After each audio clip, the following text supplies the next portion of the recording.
Good day everyone. Learn how to connect your Bluetooth speaker in Windows 11 laptop or desktop.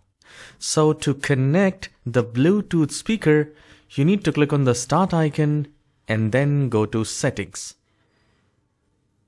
Once you're here, either go to the Bluetooth devices from the right hand side or simply at the left hand side. The third option is Bluetooth and devices. We need to click on that. Turn on the Bluetooth and click on add devices.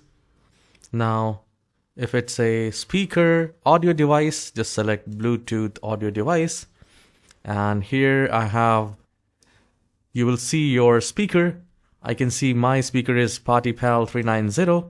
I'll simply select that and it is connected, and this is how you can connect or add your Bluetooth speaker in Windows 11 or Windows 10 laptop or desktop. If you find this tutorial short and helpful, please don't forget to hit the like and subscribe. I'll see you in the next video. Have a wonderful day.